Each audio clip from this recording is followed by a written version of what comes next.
Hello everyone, welcome to this channel ML Guru. My name is Arjun Pukale. In this video we will see how to apply gradient descent for multivariate linear regression problem. So as shown in previous videos, this was our loss function, which is the mean squared error loss function, which is the same as previous. Now our model has changed from y hat is equal to wx plus b to w1 xi1 plus w2 xi2 plus up to so on up till wn xin plus b. Earlier the w was just a single scalar value, but now it is an n dimensional vector, so it contains w1 w2 w3 up to wn. Each weight is associated with each feature. Now we have to suppose we have to take the derivative of this loss function with respect to this w1. So we will take the partial derivative. Since this 1 by 2m is a constant, we take it out of this derivative. So we are left with this derivative of this summation, and as told earlier, the derivative of sum is equal to the sum of derivatives. So we will apply this partial derivative individually to each of the component in this sum. So we will get this equation. Now we have to just see how we can calculate the partial derivative with for this single term, then we can generalize it for every term. So let's take any ith term in that summation, and we want to calculate the partial derivative with respect to w1.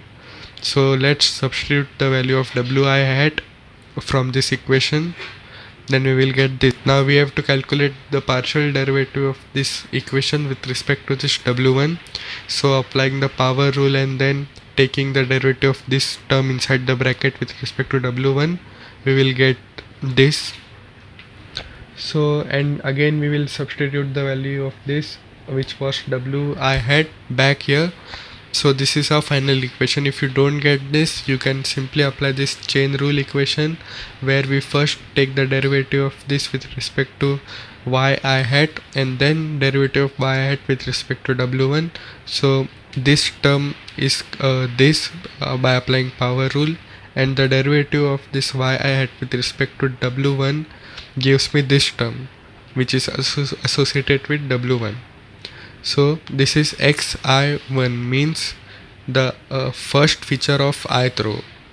Okay, and similarly, if I had to calculate I have to calculate the partial derivative of this term with respect to w2, then everything will be same. Instead, here I will get the second feature of the ith row. Similarly, for any jth feature, the wj or the partial derivative of this term with respect to wj will give me this term, where the last term will be xij, and the derivative of the partial derivative of this term with respect to b will remain same as previous, because b is again a scalar this time. So we were left here where we had to calculate the sum of derivatives. We saw how we can calculate for any jth feature, for any jth w term. So let's take the derivative with respect to wj, where j can be any feature. So we will use the formula we just got in the previous slide, and we will get this term. And now you can see this 2 will get common from each term and gets cancelled out with this 2, and we are left with this term. So this is like taking first calculating this term for every ith data point, and then taking the average, and dou L by dou B is same as previous. Now let's see how we apply this computations in vectorized form, which will increase the speed. So for reference, I have written this equation here. Now look at this data set. This where x is m cross n matrix and y is this single column.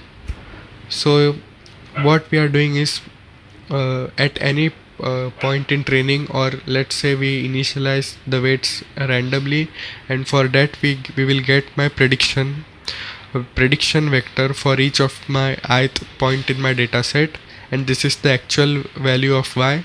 We take the difference between them, so we compute this y hat minus y. Now take a look at the dimensions. My y hat was m cross 1 because m is the number of points in my data set.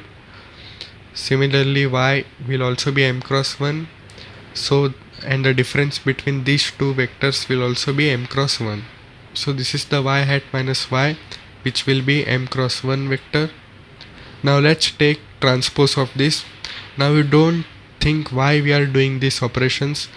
This will get clear in some time. Now just follow me. We will take the transpose of this vector. So this m cross 1 becomes 1 cross m. The vector has got transposed. So this is my y hat minus y transpose, which is 1 cross m. Now let's do the matrix multiplication of this vector and this x. Now for matrix multiplication, this two dimensions must be same, and the output dimensions will be 1 cross n, which are the outer dimensions.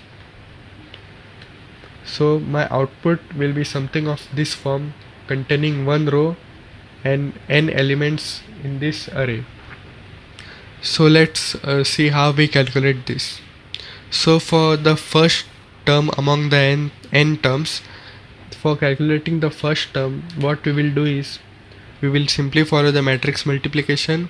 Now for the first term, we will take the dot product of this array and this first feature column, the size feature column. Okay, so how we take dot product? We will take the first element, which is y1 hat minus y1, times the first element here.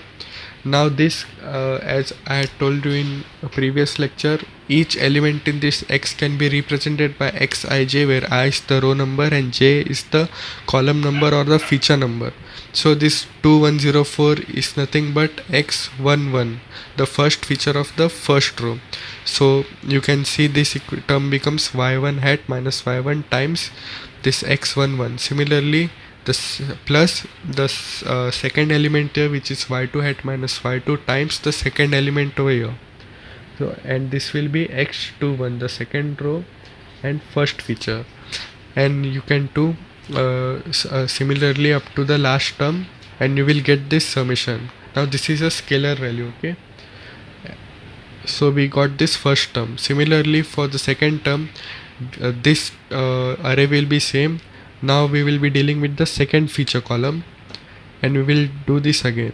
Now one thing to notice here is this was our first term among the n term. Now just look at this equation. It is similar to this.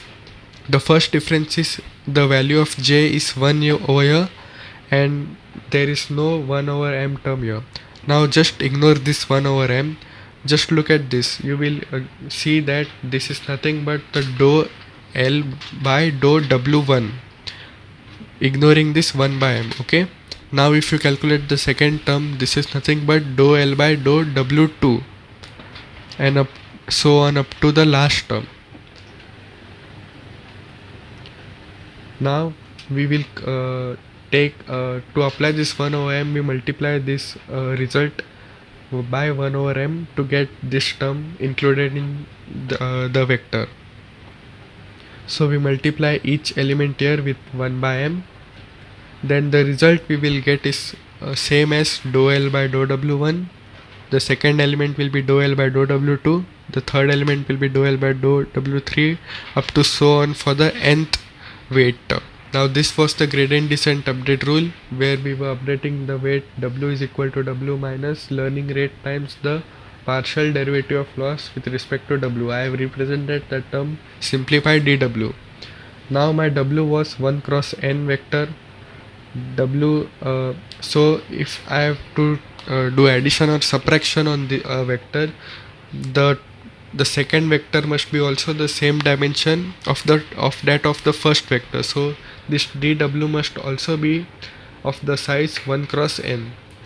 Now we saw how we calculate this dw by this equation, and we got this individual partial derivative with respect to each weights individually, and this was 1 cross n vector. So now we can simply do this operation, which was w minus learning rate times dw. Now this w is this vector which contains weight for each feature. So these are the current weights. I will subtract it by the learning rate times this partial derivatives. First, the learning rate will be multiplied to each of this term individually, and then we can take the subtraction. So that's all in this lecture. See you in the next lecture. Thank you.